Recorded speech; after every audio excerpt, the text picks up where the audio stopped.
एक बार एक बालक काशी से पढ़ करके आया, खूब विद्वान बन के आया। अपने पिताजी के पास आकर के बोला, पिताजी मैं सब कुछ पढ़ के आया हूं, आप जहां से चाहो पूछ लो। तो पिता ने यही पूछा, बताओ बाप के बाप का नाम क्या है?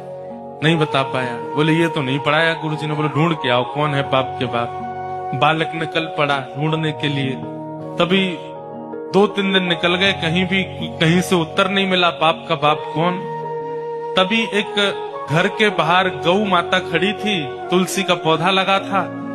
बालक ने सोचा किसी वैष्णव का घर है, 2-3 दिन हो गए कुछ खाया पिया नहीं, यहाँ पे कुछ पा लेता हूँ। उस घर में जैसे ही प्रवेश किया, वो किसी वैष्णव का घर नहीं था, एक वैश्या का घर था।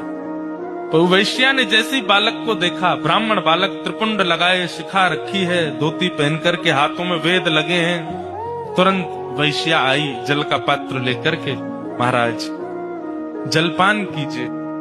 तो ब्राह्मण ने तुरंत जल लिया, पान किया, पान करके बोली, ये घर मुझे लगता है किसी वैष्णव का है, गोबर का चौका लगा है, बाहर गैया है, तुलसी का पौधा है, आप निश्चित ही कोई वैष्णव हैं।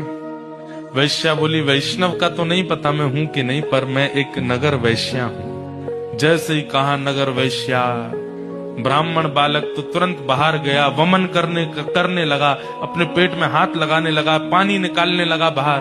वैश्या बोली, क्या कर रहे हैं आप? एक बार एक बालक काशी से पढ़ करके आया, खूब विद्वान बन के आया।